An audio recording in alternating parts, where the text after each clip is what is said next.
El motivo es rendir cuentas y afianzar nuestro compromiso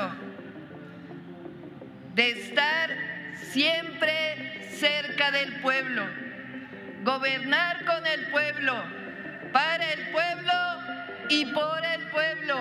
Esa es la cuarta transformación de la vida pública de México.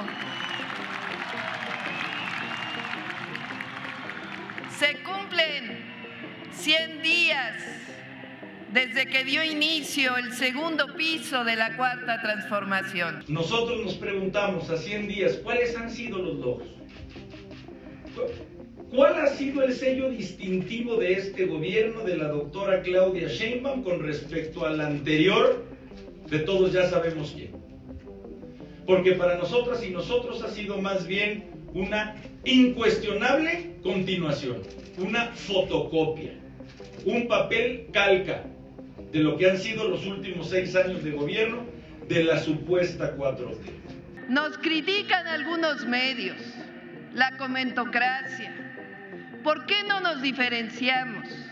¿Por qué defendemos los programas de bienestar o las obras estratégicas? ¿Por qué hay continuidad en el proyecto? Pero si siempre lo dijimos, ¿cuál sorpresa? Por eso luchamos durante todos estos años. Para eso nos eligieron, para dar continuidad a la transformación de la vida pública de México iniciada en el 2018. Que se oiga bien, lejos y fuerte. No vamos a regresar al modelo neoliberal. No vamos a regresar al régimen de corrupción y de privilegios. Los mexicanos no necesitamos un país que sea una autocracia de partido hegemónico, donde el poder real e inmenso lo ejerza un caudillo instalado oculto en la oficina anexa a la presidencia de la República. Queremos una presidenta de verdad que mande conforme a las facultades constitucionales. A 100 días de haber asumido el poder, Claudia Sheinbaum es una presidenta pigmalión. Detrás de ella hay un hombre que la ha moldeado y creado para asemejársele. El bastón de mando lo carga ella, pero lo mueve él. Como en el mito griego y la obra de teatro de George Bernard Shaw, AMLO es el progenitor de Claudia. La crió y hoy desde Palenque la vigila.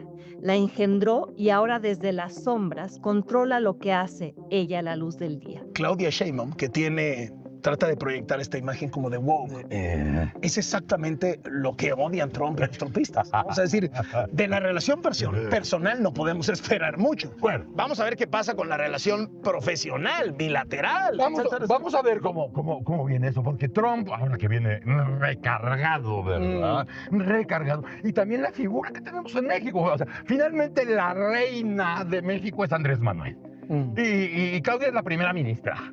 Esa es más o menos la me decían, no, que pronto vamos a saber si es presidenta, vicepresidenta o country manager. Estoy convencida que la relación entre México y Estados Unidos será buena y de respeto y que prevalecerá el diálogo. Nuestra visión es el humanismo mexicano, la fraternidad entre los pueblos y las naciones. Eso sí, siempre tendremos la frente en alto. México es un país libre, independiente y soberano. Y como lo he dicho,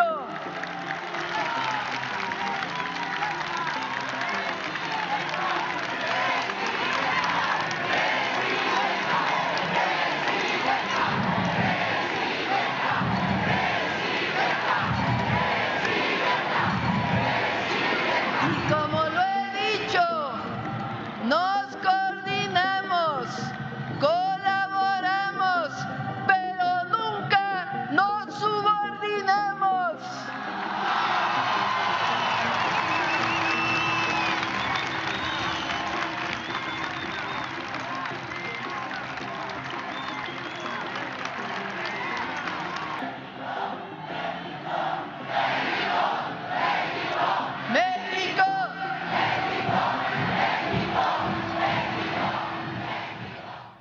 año 2025 nos arrancó con mucha intensidad, con una presidenta, Claudia Sheinbaum, pisando fuerte en popularidad, también en acciones de gobierno. Nos agarran en estos primeros días del año, los 100 primeros días de gobierno de Claudia Sheinbaum, pero también con la sombra de la amenaza de Donald Trump, que está por tomar el poder y que viene además de la mano de una muy fortalecida red social a su favor y con una agenda muy, muy amenazante también, y algunos medios de comunicación, como ya lo veremos. Bienvenidas, bienvenidos, esto es En Re.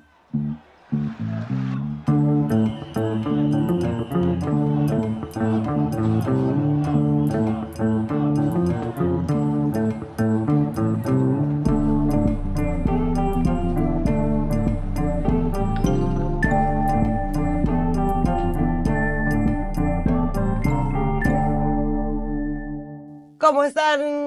Nos da mucho gusto saludarlos otra vez. Somos Alina Duarte, Oscar Camacho y Azul Alzaga, y ahora vamos a estar dando un repasón de lo que han sido pues este inicio de año que viene acompañado de eso, los primeros 100 días del gobierno de Claudia Sheinbaum. ¿Qué lectura les damos?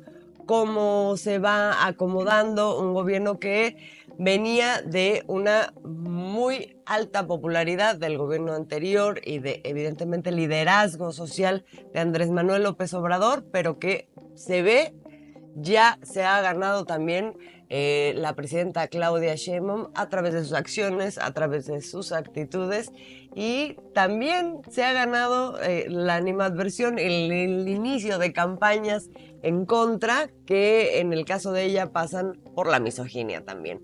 Vamos a estar hablando de eso y vamos a estar hablando de lo que es la relación que se perfila con Estados Unidos, ya también muy marcadamente con un posicionamiento, una forma de hacer las cosas de Claudia Sheinbaum que hasta ahorita, bueno, pues han tenido una respuesta, diría yo, en México muy, muy entusiasta, por un lado, muy acompañadora, muy de cierre de filas, y que se expresa en muchas cosas, primero en la popularidad, pero también en una serie de acciones que en esos cierres de filas aparecen, por ejemplo, la iniciativa privada en un Plan México, que también vamos a hablar de él.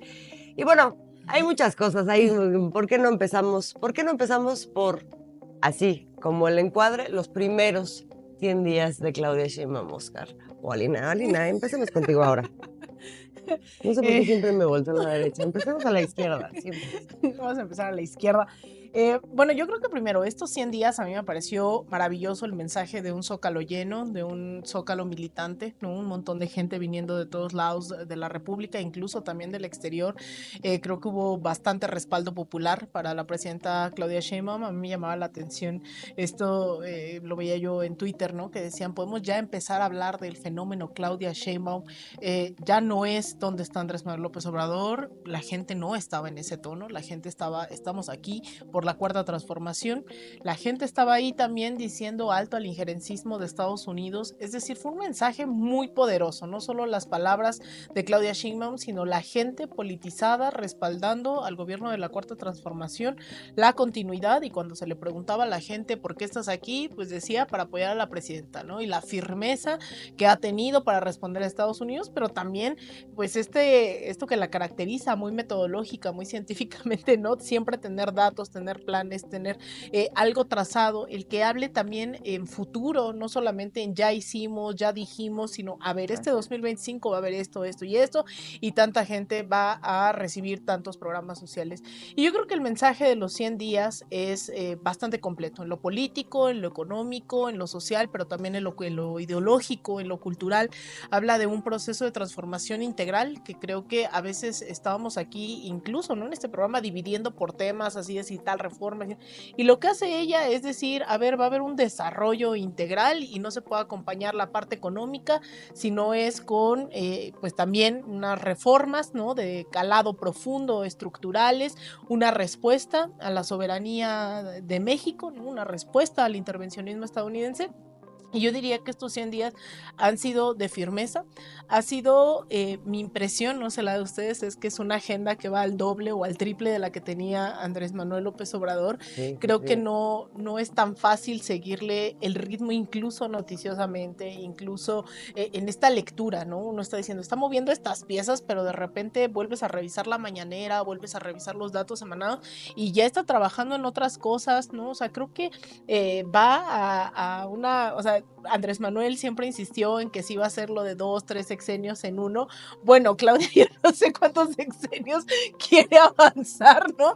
Simplemente la aprobación de tantas reformas, el que tenga tanto control, ¿no? Sobre, o sea, me parece que todos los días, y ella, no me acuerdo quién lo decía en estos días, que me comentaba que en una entrevista, ¿no? Hace unos años, cuando era jefe de gobierno, ella decía que se levantaba y revisaba los números, revisaba las cifras, preguntaba, y un poco es eso, ¿no? O sea, esa obsesión de una científica ahora al servicio de la administración pública, a mí me parece que ha reflejado totalmente en 100 días, en donde se ha trastocado los ingresos, el salario mínimo, los programas sociales, ahora con una perspectiva feminista, el tema de la seguridad, ¿no? Que ahí es algo que hemos insistido mucho en las carencias todavía de la transformación.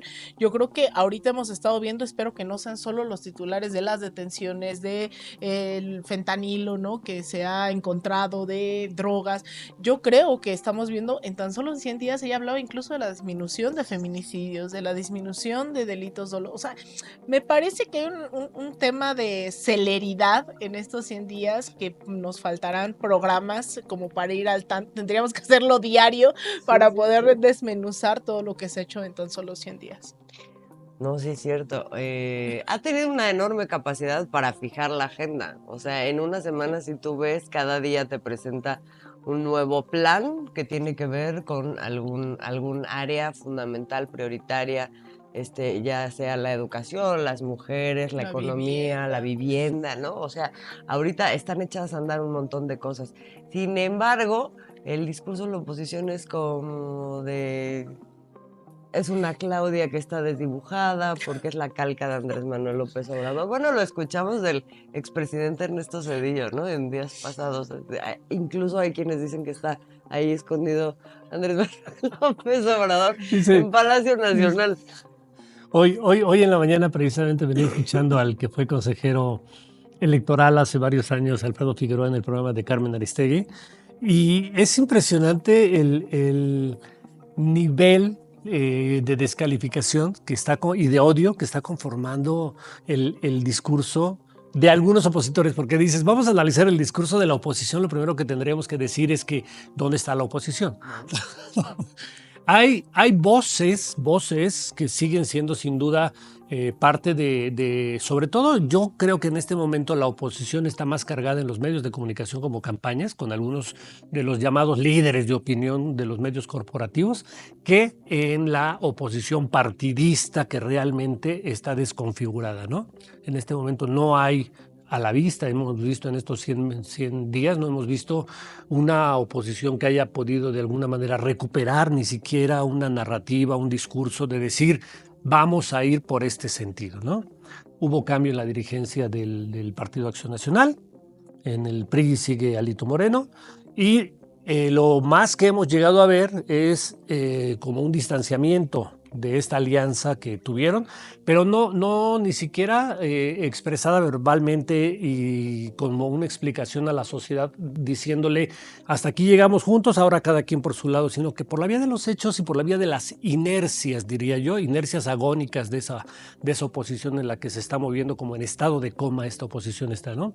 Viendo a ver si con algún aparato artificial resurgen o vuelven a cobrar vida. Entonces, por el lado partidista, creo que México está ahorita desconfigurado en términos opositores, lo cual no necesariamente habría que festejarlo, porque creo que siempre una buena democracia requiere de propuestas opositoras coherentes, que de alguna manera tengan un sentido para ver por la gente, eso sería lo ideal. Y lo que puede ocurrir es que de pronto haya más escándalo en los medios de comunicación por algunas cosas que suceden al interior del partido gobernante. Entonces, eso también es parte de lo que estamos viviendo en estos meses, ¿no? Entonces, lo más fuerte para mí en estos 100 días es sin duda lo que acaba de decir Alina. tenemos una presidenta extraordinaria simplemente, y me parece muy gratificante que no ha construido esta muestra en el ejercicio del poder extraordinario a costa de denigrar, como se hacía antes, al presidente que salió. Yo creo que nadie va a olvidar al presidente Andrés Manuel López Obrador en nuestra historia, nadie, absolutamente nadie, y Claudia nunca lo ha hecho de lado. O sea, Claudia lo reivindica y no ha necesitado tampoco de reivindicarlo en exceso para decir, crean en mí, porque sigo lo de Andrés. No, ella está haciendo muy bien su trabajo. Y por la vía de los hechos. Y por la vía de los hechos está reivindicando que es una mujer que sabe utilizar el poder, porque cuando lo ha necesitado ha sabido también ejercer el poder de manera firme para lanzar mensajes firmes, sin titubeos, pero también ha mostrado una actitud conciliadora en muchos sentidos, y creo que lo más importante para mí es eso, que la Cuarta Transformación está teniendo un relevo de un presidente extraordinario, histórico, con una mujer extraordinaria que ya está mostrando que va a dar también una muy buena cuota de historia en este país. Sí, y tiene un estilo muy personal, ¿no? De abordar las cosas, incluso con la oposición entendida como una entelequia en donde caben muchas cosas, Sí. incluso Donald Trump, ¿no? Porque no, cuando dices no denigra no denigra a nadie. A nadie. ¿No? O sea, tiene esta forma de hacer las cosas, de decir, pues más bien te voy a informar lo que es verdad, lo que voy a Sí. cuestionar, o sea, se va como al hecho, no a la persona, y eso ha caído muy bien, Bien. entiendo yo. Pero bueno, hablando de la... Me deja nomás agregar algo que me parece importante. También me parece que es de destacar la selección de su gabinete y de la gente que está gobernando con ella. Creo que lo ha hecho muy bien. No hemos tenido hasta ahorita, creo que ha habido muy buenos mensajes de los programas en materia económica, de lo que se ha venido presentando como programas en el Infonavit, en el ISSSTE. O sea, me parece que el equipo que ha integrado como parte de su gabinete, de su equipo de trabajo, hasta ahorita, pues está dando muestras de que está trabajando bien. Creo que sí, ¿no? Eso también es importante. Sí, es muy importante.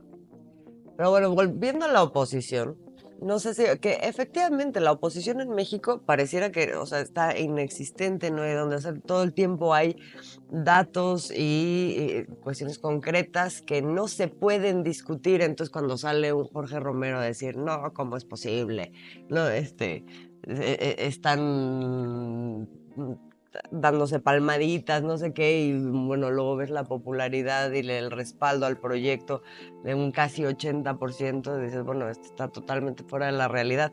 Creo que eso en general está pasando con la oposición, y sin embargo creo que estamos en un momento en donde existe una gran oposición, pero que ahora quizá se exprese más hacia afuera del país. Alina, ¿cómo la ves? Sí, yo creo que siempre hablamos de estas derechas que se manifestaban en diferentes ámbitos y que de plano lo electoral en este país pues perdió totalmente en las urnas, perdió ideológicamente también el rumbo, ¿no? Y que por eso también empezaron a surgir opciones un tanto más de ultraderecha, ¿no? Los Salinas Pliego, los América Rangel, con discursos de no hay que concederles nada a estos zurdos, ¿no? Imitando mucho a Milei, porque ya no era sostenible seguir siendo opositodo, ¿no? O sea, no era solamente ser opositor, es que si dicen que es blanco, porque es blanco, es decir, se volvieron una suerte de quejarse de absolutamente todo, pero sin proponer nada. Entonces, fue más redituable para ciertos sectores hoy en México ser de ultraderecha para realmente incluso hacer un lado a Xochitl Gálvez, se quejan hoy de Xochitl Gálvez, se quejan hoy de Claudia X González, ¿no? Porque ya están tratando de salirse de eso que hoy el pueblo de México concibe como la oposición, como la derecha, porque no logró tener incidencia ni cultural, ni ideológica, ni política, ni en nada dentro de la oposición. Hubo otros tantos que no hay que verlos como oposición al proyecto, pero que entendieron que no iban a ser afectados económicamente, que son el Consejo Coordinador Empresarial, los grandes empresarios en este país, que históricamente habían sido oposición porque entendían que las izquierdas iban a llegar a expropiarles todos, no es el caso de la 4T, y esos empresarios dijeron, pues a nosotros nos va toda madre, ¿no? Nos estamos enriqueciendo, decidieron sumarse al proyecto, se quedaron muy pocos por fuera ya de ese ámbito y se refleja en el Plan México. Hay un cierre de filas, incluso con esa parte empresarial, y la otra es Estados Unidos. Estados Unidos, que históricamente había estado ligado incluso con sectores del panismo, sobre todo los demócratas. Después con Wikileaks nos enteramos de cómo el gobierno de Felipe Calderón pues entregó la seguridad del país, ¿no?, en bandeja de plata, cómo es que nos llenaron de armas hasta el cuello, y eso era parte de una política bilateral. Y ahora llega un Donald Trump que pues durante su primer mandato fue un poco similar todas estas amenazas que hizo, que incluso cumplió. Ustedes recordarán, se cerró en algunas ocasiones la frontera, estaba viendo esto de los aranceles, intentó construir el muro, fueron jueces federales los que detuvieron la construcción de ese muro, pero se topó primero con una pandemia y segundo con Andrés Manuel López Obrador, que dijo, oye, espérate, porque pues aquí nos necesitamos, ¿no? Y hay un montón de mexicanos y mexicanas allá que sin esos mexicanos Estados Unidos no sería Estados Unidos y punto, ¿no? Ahí tuvo que negociar en la pandemia, también recordarán que pues hubo mucho envío de respiradores, hubo mucha cooperación en el tema de las vacunas, fue algo que, digamos, se dejó de lado. Estados Unidos obviamente tuvo un pésimo manejo de la pandemia, pero bueno, esa es otra historia, y tuvieron que negociar, ¿no? Y se sentaron a negociar y México tuvo este diálogo permanente, y ahora lo que estamos viendo es un Donald Trump que viene recargado, también explicado por la crisis en el propio Estados Unidos, en donde no necesariamente tienen, digamos, la gente, claro que respaldó en las urnas a Donald Trump, pero hay una decadencia, ¿no? Es decir, votaron por Trump porque también a los republicanos, los demócratas no les ofrecía nada, pero al final la decadencia económica, la decadencia de una sociedad donde todo es sujeto a mercantilizarse, la salud, la educación, donde la gente o tienes dinero vives o no tienes dinero te mueres, ¿no? Punto. Entonces hay una decadencia ahí que Donald Trump trata de un poco ocultar, creo, también con estas amenazas hacia el exterior, porque no son tan fuertes, no es tan fuerte lo que llega a decir en política interna como lo que dice hacia afuera, ¿no? Que véndanos Groenlandia, me voy a quedar con el canal de Panamá, voy a construir el muro, voy a dedicarle, voy a nombrar terroristas a los cárteles mexicanos, porque eso le es redituable y opaca el desastre que tiene dentro de Estados Unidos. Y ahí es en donde creo que yo en lo personal creo que ha topado con pared con Claudia Sheinbaum. Claudia es como, sigue gritando, ¿no? Yo no te escucho, ¿quieres jugar? Vamos a jugar, ¿no? Tú quieres decir el Golfo de América, pues yo le voy a decirle, ¿no? La América mexicana. O sea, como que Claudia ha decidido, pues eso, enfocarse en lo importante. Ella sigue, plantea el Plan México y dice, bueno, es un plan bastante ambicioso, como todo lo que creo que ha propuesto, no solo el Plan México. Dice, vamos a convertirnos de la economía 12 a la economía 10, vamos a cerrar filas con la clase empresarial, vamos a dedicarnos a lo nuestro, mientras Trump vocifera lo que quiera. Y además, no solamente se queda ahí, sino que Claudia también ha decidido, cosa que se le pidió a Andrés Manuel y que no se hizo en ese sexenio, que una de las grandes deudas, que era la reconfiguración de los consulados y del sistema del Estado mexicano en el exterior. Y eso es algo que sí se está haciendo. Hoy los consulados los está poniendo a trabajar Claudia Sheinbaum, los llamó, les dijo como, oigan, incluso se sabe que hay un negociazo al momento de sacar citas en Estados Unidos. Había gente que te cobraba por sacar citas en Estados Unidos. Y Claudia dijo, sí, pues vamos a digitalizar y entonces tú vas a sacar tu cita tú y nadie más, ¿no? Y vamos a ampliar las citas y va a haber consulados itinerantes, que ya había unos cuantos. Entonces eso también está haciendo que la concepción de la participación de las y los mexicanos en Estados Unidos no solamente tenga cabida dentro de la disputa, más bien tengan cabida en el Estado mexicano, que puedan acceder desde un acta de nacimiento hasta un trámite porque sus hijos nacieron allá y necesitan la doble nacionalidad, sino que entran directamente en la disputa de la correlación de fuerzas en la relación bilateral. Porque hay que decirlo, ya forman parte también de México, un México que los olvidó. Los consulados durante muchos años, hay que decirlo, los consulados fueron como paraísos para políticos que iban y no hacían nada. No hacían nada. En los consulados era darles una beca, retírate, vive a gusto, gana muy buen sueldo y no hagas nada por los paisanos. Y ahora ya lo están poniendo a trabajar a los cónsules. Y eso es algo que a mí me consta, que protestas todos los días afuera de consulados y que ahora la gente por fin está teniendo una cita, por fin sabe quién es su cónsul, ¿no? Cómo acceder Entonces creo que ese sacudidón también de Claudia en sí. Estados Unidos va a ser fundamental para que la gente en Estados Unidos deje de sentirse como una remesa más. Que esa fue la gran discusión durante todos estos años, que Claro. era como, sí, somos muchos héroes, pero solo somos remesas, ¿no? Exacto. Pero cuando yo necesito un acta de nacimiento, mi No me la matrícula dan. consular, necesito tal Mi o cual credencial cosa, de lector. no Eso no. existo, Claro. ¿no? Y ahora que sí va a haber eso, yo creo que hay otra posibilidad de interpelar directamente con las y los mexicanos en Estados Claro. Unidos, que no son menores, son cerca de 41 millones de mexicanos Sí. en un país de más de 300 millones, 41 son mexicanos de primera y segunda generación, y que en esta disputa, y cerraría yo recordando este episodio que a mí de verdad me pareció estremecedor, el día de la negociación del TEMEC, cuando fue Andrés Manuel López Obrador a Washington, y estaba Trudeau y estaba Donald Trump, en algún momento en el diálogo bilateral, Trudeau se fue con López Obrador al Instituto Mexicano Cultural, ¿no? Que está en una zona latina ahí en Washington. Y yo siempre decía, es que no es lo mismo estar negociando a puerta cerrada, dos mandatarios, a estar, bueno, afuera había miles de mexicanos y mexicanas en plena negociación. Es una cosa impresionante. Claro que cambia la correlación de fuerzas cuando tienes literalmente al pueblo allá afuera respaldándote, ¿no? Así fuera con mariachis, con gritos. Eso fue una cosa alucinante. Ese día no me acuerdo por qué estaba ahí Gatell. Bueno, la gente estaba alucinada. Gente que no, o sea, no vive aquí, pero se sabían los nombres de todos los funcionarios que estaban en la negociación, de toda la gente que estaba ahí. Claro que Trudeau pensaría 2 veces antes, ¿no? De establecer ciertos acuerdos. Entonces, ahora, imagínense a esta gente movilizada, organizada, politizada, que es lo que está pasando ahora en los incendios también en Los Ángeles, ¿no? Sí. O sea, México también está jugando un papel fundamental. Entonces, ahí yo creo que ese factor, o sea, eso que no tiene ningún otro país del planeta en Estados Unidos, que es la fuerza, la mano trabajadora de mexicanos y mexicanas, que a su vez si se organiza pueden hacer una presión fundamental en contra de Estados Unidos. Eso es algo que yo creo que Claudia, no sé si consciente, pero también inconscientemente, está organizando al momento en que les da espacio, les da voz y le da dignidad también a los mexicanos que viven en Claro, Estados sin Unidos. duda. Eso va a ser fundamental. Y yo creo que va de la mano una cosa con la otra, la forma de entender al movimiento, a la democracia, con la fuerza política que se adquiere en un movimiento a través del involucramiento social, porque eso es lo que estás propiciando. Y eso lo hizo efectivamente Andrés Manuel López Obrador, pero esto que describes de los consulados, que ahora van a tener digamos, un nuevo papel, finalmente, reconfigura también esa capacidad de alcance, digamos, del movimiento ahí en Estados Unidos y frente a Donald Trump. Eso es impresionante.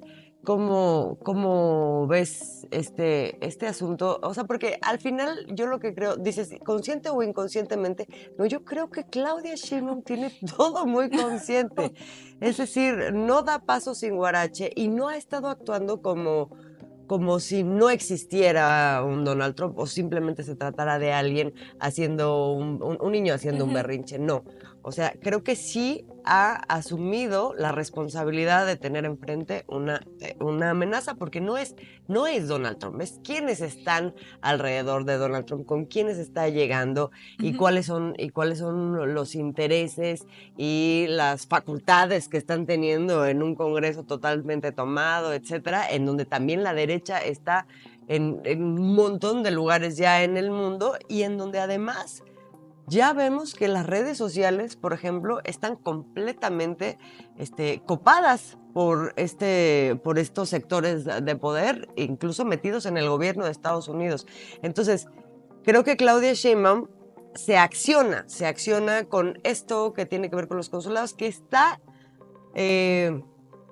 digamos, es totalmente coherente con lo que es el movimiento, pero en un momento que es muy oportuno de hacerlo también.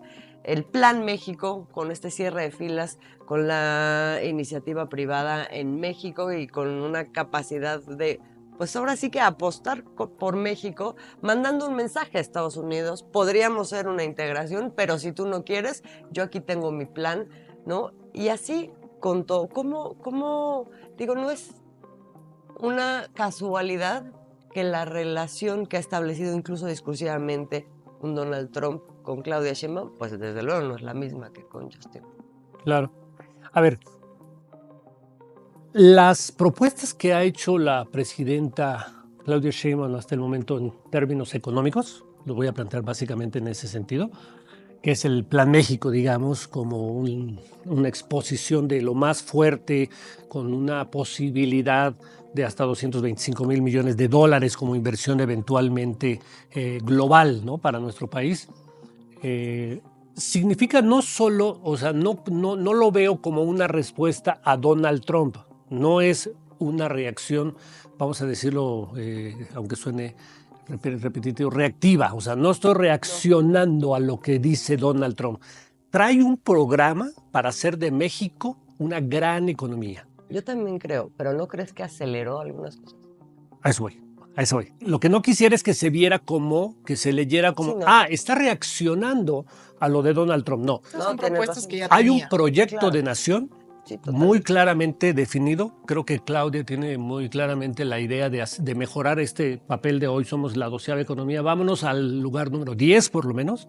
Y eso implica tener la conciencia de que tenemos que tener un plan. Este plan me va a servir para enfrentar lo que va a hacer Donald Trump, sin duda. Y entonces puede ser que lo haya acelerado y lo haya manifestado de manera anticipada. ¿Sí, no? Para decir, mira, tengo plan, ¿no? O sea, no estoy desarmada, no me vas a agarrar con las manos en la puerta ni nada. Pero no es algo reactivo, ¿no? Me parece que eso es súper importante porque estamos viendo que hay una presidenta que dice, al margen de las reacciones internacionales que pueden ser de Europa o un crecimiento de la inflación externa, y todo eso, yo tengo un proyecto para hacer de México un país que empiece a sustituir importaciones, que es súper importante, que empiece a crecer económicamente con su economía interna. ¿Por qué? Porque me parece que sigue siendo el punto central del proyecto de la Cuarta Transformación como beneficio a los habitantes de este país. Ese me parece que sigue siendo el eje. Cuando la Cuarta Transformación deje de perder a la gente como los principales beneficiarios de sus programas, creo que va a empezar a extraviarse. Y Claudia sigue muy claramente orientada a ver cómo beneficio a la población de este país. Y lo está haciendo con proyectos claramente definidos, como el Plan México. Eso me parece súper importante, ¿no?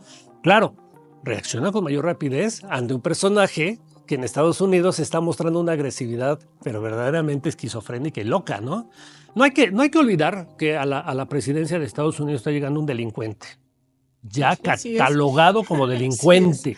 Los jueces dijeron que es un delincuente, ya lo dijo el juez Kogan, ya lo dijo claramente, ¿no? Entonces, está llegando un delincuente y me parece que por varias razones también tenemos que dudar de la salud mental de Donald Trump. No lo digo yo, lo están diciendo en todo el mundo, ni siquiera solo en México. Es un desquiciado que de pronto busca formas escandalosas de llamar la atención, ¿no? Sí. Y de posicionar su poder, porque es un asunto de poder. Eso es muy grave. O sea, eso hay que tener mucho cuidado ante un personaje como esto. Es como si a México hubiera llegado a la presidencia de la República el Chapo Guzmán como delincuente. Y lo digo por una razón muy sencilla. Porque él dice muy claramente, vamos a sancionar a los promotores del terrorismo y los carteles mexicanos van a ser declarados. Pero él promociona a la industria armamentista de su país, que es la que le envía armas a los carteles mexicanos. Sí, claro. Pues él es el principal terrorista, promotor del terrorismo. Y nos ha dado ejemplo de ello. Entonces no es cualquier cosa, ¿no? Enfrentar a Donald Trump, y creo que Claudia lo ha hecho bien hasta ahorita. Yo solo cerraría ahí diciendo que lo que me parece fundamental de este Plan México es que se ponga en el acento en cómo se generan estas cadenas de producción de valor dentro de México. Exacto. Para romper con esa dependencia. Al final, sí. Yo siempre pongo el ejemplo, no por algo la gente está cruzando todos los días en Mexicali, en Tijuana, para ganar el doble o triple exactamente por el mismo trabajo que pueden hacer, sí. en México. Y eso tiene que ver con ser periferia, ¿no? de los grandes capitales. Y lo que se propone y el acento que a mí me gustaría que quedara claro es que se propone la industrialización industrialización, pero también con tecnificación y mano de obra calificada, que es lo que generalmente se le arrebata a las economías periféricas, ¿no? La posibilidad, y vienen los golpes de Estado, es decir, sí, queremos tu litio, pero no lo industrialices tú, lo industrializo yo y yo me quedo con, ¿no?, la parte del valor de toda esa cadena productiva. Y con tu mano de obra Y con tu mano de obra súper explotada, ¿no? No solo explotada, sino hiper explotada. Y yo creo que aquí lo que tenemos ahora que dar seguimiento en este Plan México es que se garanticen las condiciones laborales, ¿no? Que se acabe realmente con el outsourcing, que se den los beneficios del salario mínimo, que se disminuya esa jornada laboral que todavía seguimos esperando que disminuya de 48 a 40 horas, para que no se repliquen las prácticas de estas empresas como Mercado Libre o como Amazon, que es ahora como el tema, en donde hay testimonios en Estados Unidos y que generó varias huelgas, en donde hay gente que está yendo a hacer pipí en botellas porque ni siquiera les dan tiempo para ir al baño, ¿no? Entonces, ese tipo de cosas son las que tienen que acompañar este proceso de industrialización para que no nos volvamos nuevamente una suerte de maquilas de los grandes capitales. Sí, es el tema laboral, es el tema ambiental y del respeto de los territorios y los recursos estratégicos de los países, que eso en mucho depende efectivamente de cuáles son las condiciones que tú pones como país. Y bueno, cuando menos en discurso lo que vemos es que hay mucha claridad de por dónde debe ir la cosa y efectivamente hay que estar muy cerca de todo ese proceso. Y hay otro que también... ¿Qué cierras, Oscar? Con la parte de Claudia y de algunos personajes de su gabinete, que a mí sí me parece súper importante, como por ejemplo en algunas cosas donde no alcanzó a dar algunos resultados el gobierno del presidente López Obrador. O sea, Claudia está retomando nuevas medidas con nuevos personajes sin necesidad de tener que descalificar a nadie. A nadie. Es la segunda parte de la cuarta transformación. Me parece muy importante destacar el trabajo en materia de seguridad con Harfush. Súper importante lo que se está haciendo. Creo que están lanzando, Claudia, mensajes de que se está operando y actuando con una nueva política en materia de seguridad, hay que decirlo, es una nueva política y una nueva voluntad política y una nueva forma operativa de combatir al crimen organizado en este país, lo cual ni siquiera ha tenido que decir en el pasado que fue esto y fue esto, nada, está operando y está dando, creo que, muy buenos resultados en esa materia. Hay otros personajes que yo sí destacaría al principio de este gobierno. Buenrostro creo que está haciendo muy buen trabajo. Creo que en materia ambiental también se está empezando ya también a echar a andar todo un gran programa Y cuando ha habido momentos difíciles, como por ejemplo cuando se dio el fallo a favor de los Estados Unidos por el maíz transgénico, ha habido también respuestas. No es decir, ya nos dieron el fallo y nos quedamos cruzados de brazos. O sea, Claudia inmediatamente anunció la prohibición constitucional para no poder consumir aquí ese tipo de maíz. O sea, no me peleo contigo, no voy a entrar en una discusión eterna y permanente, pero tomo mis decisiones soberanas para no verme afectado por esto, ¿no? Entonces creo que podemos, a la luz de los primeros 100 días, tener confianza en que México tiene hoy una gran presidenta. Un gran piso, ¿no? Para los grandes retos que se vienen también. Las vigas. Pero la confianza es bien importante. O sea, los mensajes cambian por sus acciones. Creo que pueden permitir tener confianza. Claro que también por sus acciones los conoceré. Sí, yo creo que lo tiene claro porque los mensajes muchas veces no van dirigidos a él nada más, sino justamente a la gente, a la población mexicana y también a la estadounidense. Y por eso ha sido tan importante otra vez la conferencia matutina presidencial, desde donde se han desmentido puntualmente cosas que se quisieron lanzar y hacer campañas mediáticas, inmediatamente se desbaratan. Y no solo la estadounidense, yo me atrevería a decir que ni siquiera Andrés Manuel lo vi en tantos medios en América Latina como a Claudia en estos 100 días. Sí. Tremendo. Claro que había una mayor ponzoña en contra de Andrés Manuel, ¿no? O sea, eso también hay que decirlo. Retomen para bien las declaraciones por lo contundente que ha sido Claudia. En todos lados. Sí, porque son indiscutibles. Bueno, o sea, el episodio del New York Times con su reportaje sobre los supuestos laboratorios de fentanilo ahí en de Juguetes Mi Alegría. Juguetes Mi Alegría ya se ha convertido en un meme. Pero un meme. Es que fue después de los Reyes Magos. Le trajeron su, Una santa. su cocina de alegría, le pidieron. Su cocina de Ya alegría. llegas por todos lados de gente diciendo, mira, como los del fentanilo, yo aquí hago mi chilorio, ¿no? O sea, idéntico. Bueno, nos despedimos por hoy, así arrancamos este año. Nos vemos en la próxima emisión de En Red. Somos Alina Duarte, Oscar Camacho y Azul Alzaga.